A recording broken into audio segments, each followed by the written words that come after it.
Jangan lupa subscribe YouTube channel Metro TV News dan jangan lupa nyalakan notifikasinya.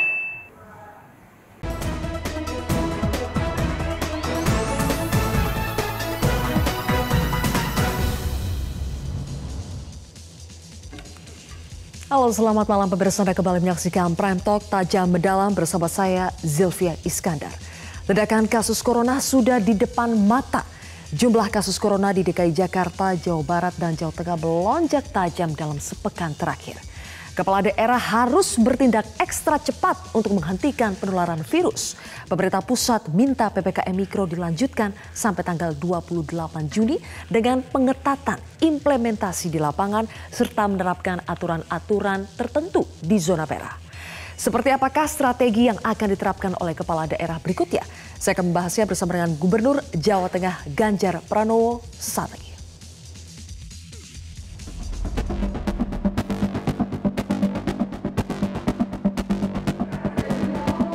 Sejumlah wilayah di Jawa Tengah darurat corona.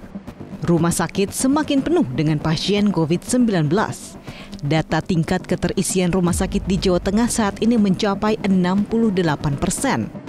Bahkan di Kudus, tingkat keterisian rumah sakit sudah mencapai 93%. Penularan yang masif di Kudus dipicu oleh varian baru Delta asal India. Pemprov Jawa Tengah kini dituntut untuk menghentikan penyebaran varian Delta ke wilayah lainnya. Gubernur Jawa Tengah Ganjar Pranowo mengatakan selain Kudus ada 6 kabupaten kota yang masuk dalam zona merah. Agar rumah sakit tidak kolaps, Ganjar meminta kabupaten kota di Jawa Tengah saling membantu menyediakan tempat tidur. Jadi ini kenapa saya cek, karena di luar Kudus itu antara lain Pati, Jepara, Demak ini juga penting untuk kita perhatikan. Dan kami senang Forkopimda kemarin sudah bergerak. Nah, pergerakan ini memang butuh kita akselerasi, kita percepat. Rumah sakit sudah mulai penuh, maka kita siapkan rumah sakit lain untuk mendukung. Kami menyediakan umpama dukungan dari Provinsi Rumah Sakit Klet ada 30 ya Pak ya? Ada 37. Nah, sekarang 30 kosong. Ya. Masih kosong, jadi ini bisa dipakai. Nah, tinggal kita memperbaiki SOP-nya, yang mudah-mudahan nanti layanannya akan bisa jauh lebih cepat. Kami memberikan dukungan penuh. Sebelumnya, Ketua Komite Penanganan COVID-19 dan Pemulihan Ekonomi Nasional KPCPEN Airlangga Hartarto secara khusus meminta DKI Jakarta, Jawa Barat, dan Jawa Tengah untuk menambah kapasitas rumah sakit hingga 40%. Selain itu, Airlangga juga meminta implementasi PPKM Mikro diperketat.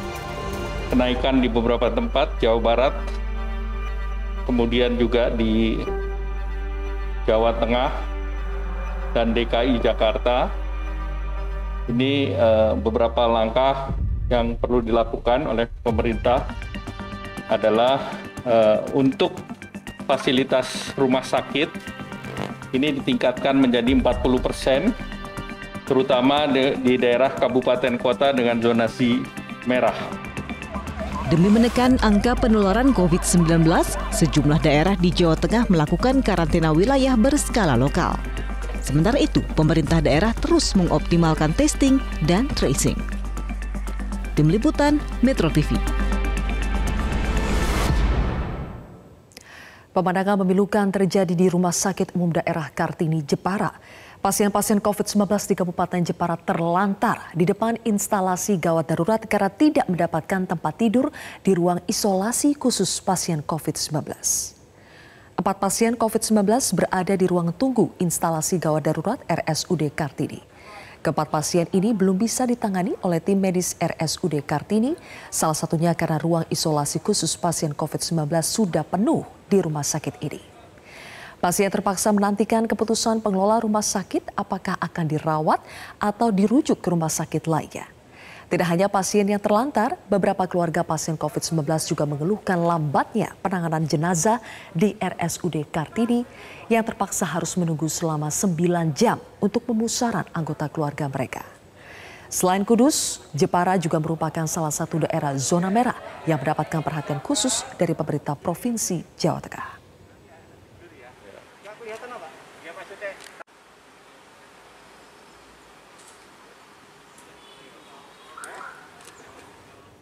Mengapa terjadi antrian pasien positif COVID-19 di luar ruang tunggu IGD Rumah Sakit Jepara?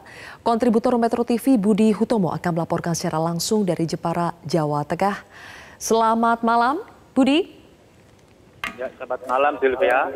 Oke, apa sebetulnya yang menyebabkan antrian panjang terjadi di luar ruang IGD Rumah Sakit di Jepara? Ya, untuk antrian panjang di depan Rumah Sakit IGD di RSUD Kartini Jepara itu dikarenakan SOP dari Rumah Sakit Kartini, di mana pasien yang akan masuk dilakukan screening dan swab dulu.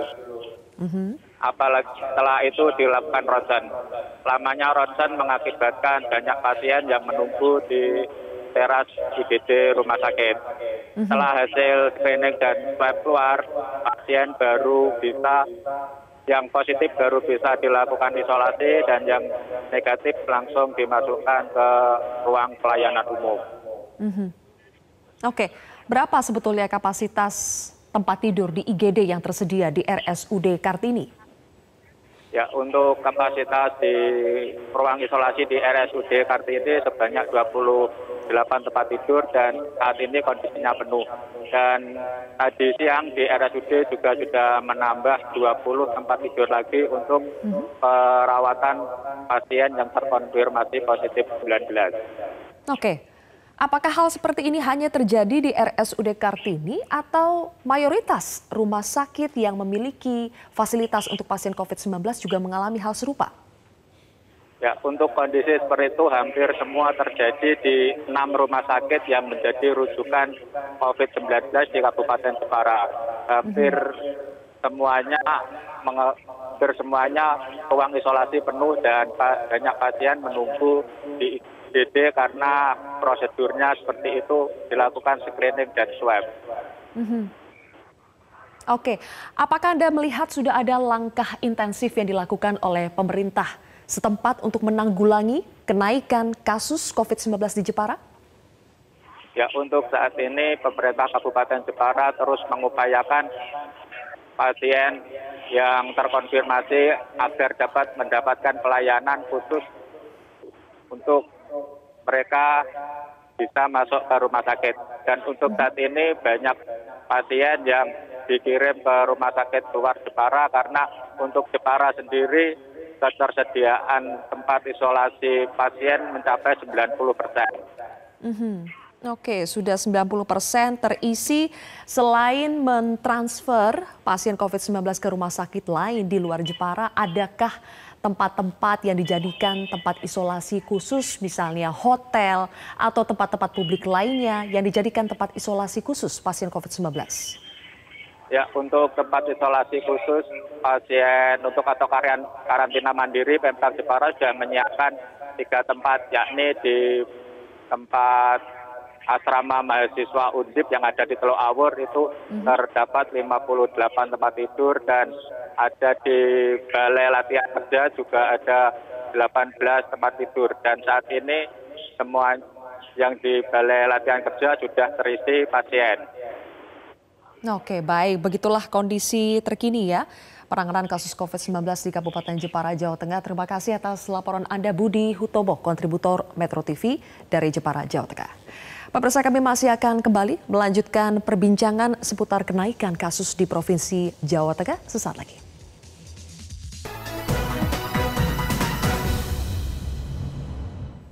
Pemirsa, data terbaru menunjukkan ada 29 zona merah corona di Indonesia dan Jawa Tengah mendominasi data tersebut.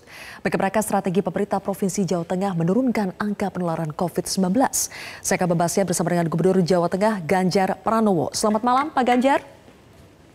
Selamat malam, Mbak.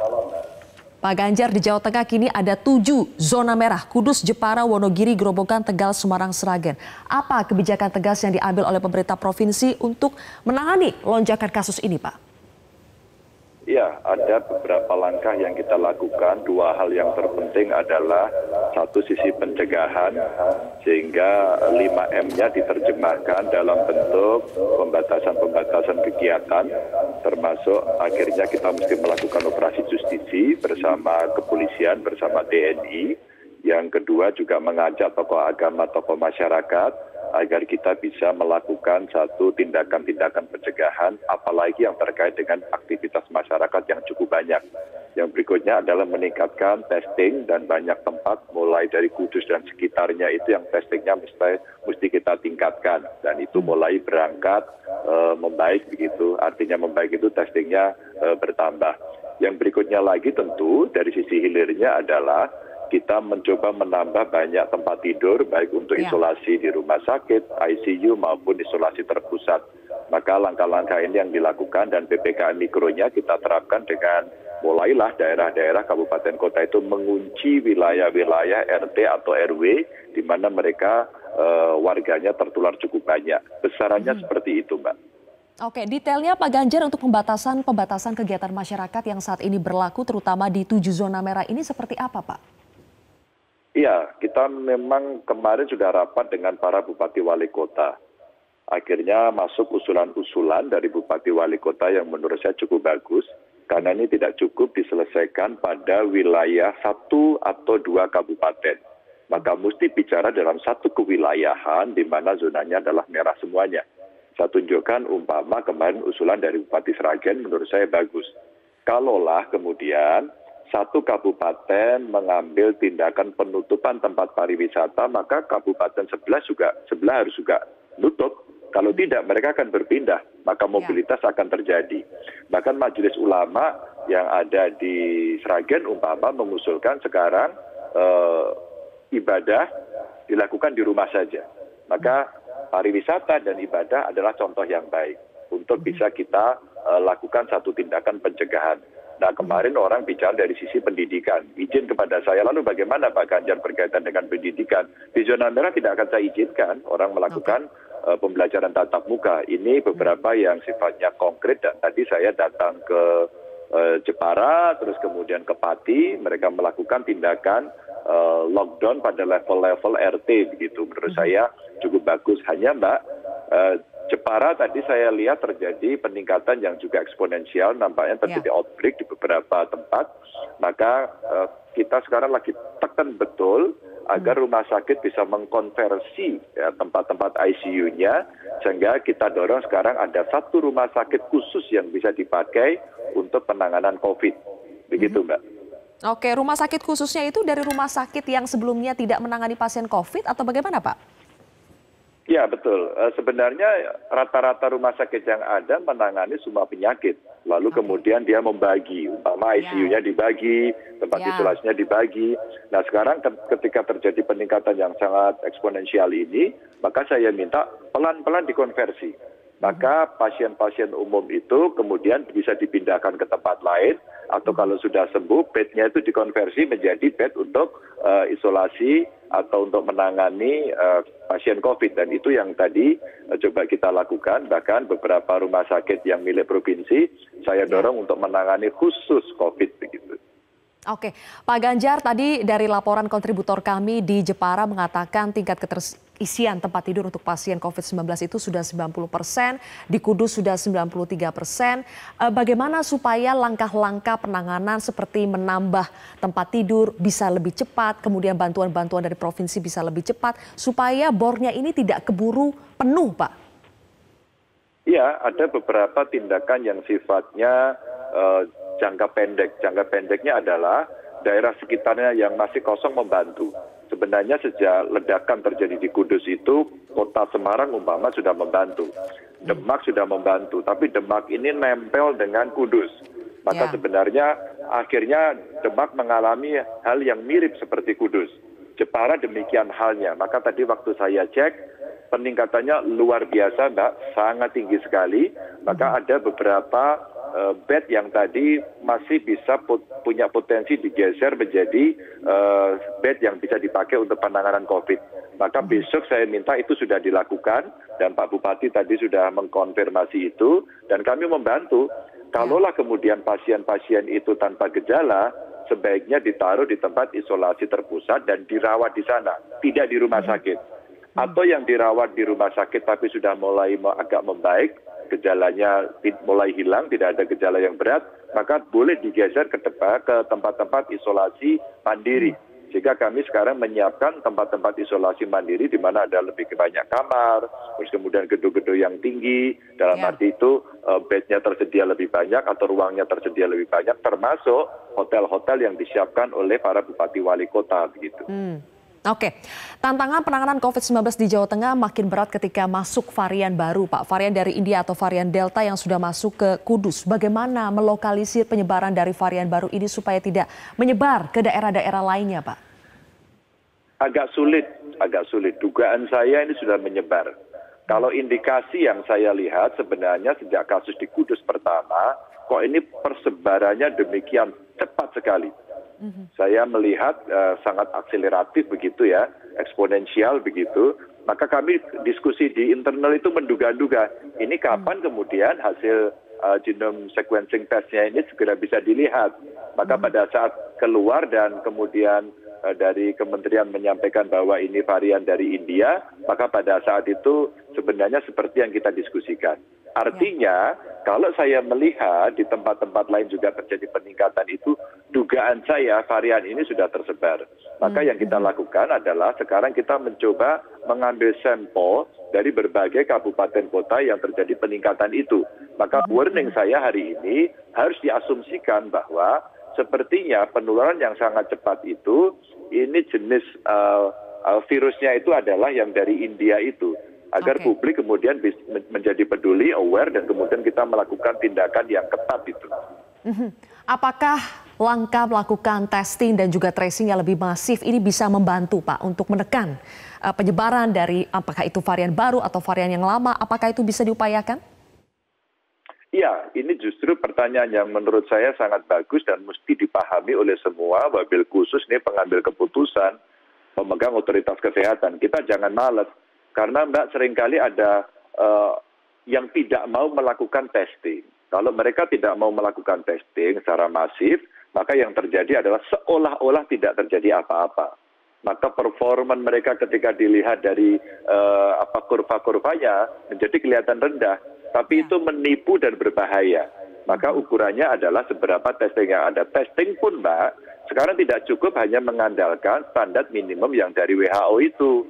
Kalau kemudian kondisinya sudah merah menyala seperti itu, testingnya juga harus makin masif. Maka saya sampaikan pada kawan-kawan bupati wali kota, agar itu ditingkatkan, terus kemudian ya beberapa peralatan kita bantu Mbak, termasuk menyiapkan senario terburuk karena sekarang rumah sakit mulai penuh, bornya mulai penuh, di samping penambahan juga nyiapin SDM Mbak. SDM kita mulai kekurangan. Kemarin kita mencoba memindahkan beberapa dokter untuk kita pinjem di daerah yang masih posisinya oranye gitu ya. Kita bawa ke zona merah. Namun hari ini kita hitung tidak akan cukup. Maka kami mulai bekerja sama dengan Fakultas Kedokteran dan Universitas atau perguruan tinggi yang menyelenggarakan pendidikan keperawatan. Dan inilah yang kami sekarang minta dibantu itu, termasuk dari Kementerian Kesehatan. Pak Ganjar, adakah deadline yang Bapak tentukan? Ini kapan ya kita bisa bertahan di kondisi seperti ini? Hitung-hitungannya sampai kapan? Dan apa Pak, the worst case yang sudah disiapkan oleh Gubernur Jawa Tengah jika ini tidak terkendali? Apa worst case skenario yang bisa diambil? Apakah rem darurat akan ditarik? Hitungannya Mbak per 2 minggu. Karena indikasi muncul itu deteksinya per 2 minggu. Maka dari 2 minggu itulah yang coba kita lakukan evaluasi terus-menerus. Bahwa senarionya adalah kita mengalami situasi yang dicontohkan oleh Kudus. Maka pada saat itu terjadi tidak remnya ditarik. Maka seluruh kegiatannya dilakukan dengan sangat ketat. Maka kemarin Mbak Gerobokan sudah membuat gerakan umpama di rumah saja. Nah Kudus ini bupatinya mohon dukungan dari masyarakat. Dia mau 1 minggu ini menjadi gerakan rakyat untuk mereka mau di rumah saja. Tanpa itu tidak akan bisa. Dan itulah kemudian kenapa kawan-kawan dari kepolisian, dari TNI, Pak Kapolda, Pak Pangdam itu hampir tiap hari nungguin Kudus begitu. Itu cara yang bisa dipakai untuk menekan rem, nginjek rem. Kalau perlu tidak hanya diinjek, sudah diinjek, ditumpukin batu di atasnya. Maka tindakan kita mesti keras. Maka kita memberikan peringatan kepada seluruh kabupaten kota yang lainnya yang punya potensi adanya peningkatan tinggi untuk please tolong jangan ada kegiatan massal apapun yang ada. Kita mesti bisa mengerem, tapi tanpa dukungan masyarakat ini akan sulit dilakukan. Baik, oke, baik. Terima kasih Gubernur Jawa Tengah Bapak Ganjar Pranowo telah bergabung bersama kami di Prime Talk hari ini. Pemirsa, lonjakan kasus corona di DKI Jakarta memasuki fase genting. Lalu apa yang seharusnya dilakukan? Kami akan mengulasnya sesaat lagi.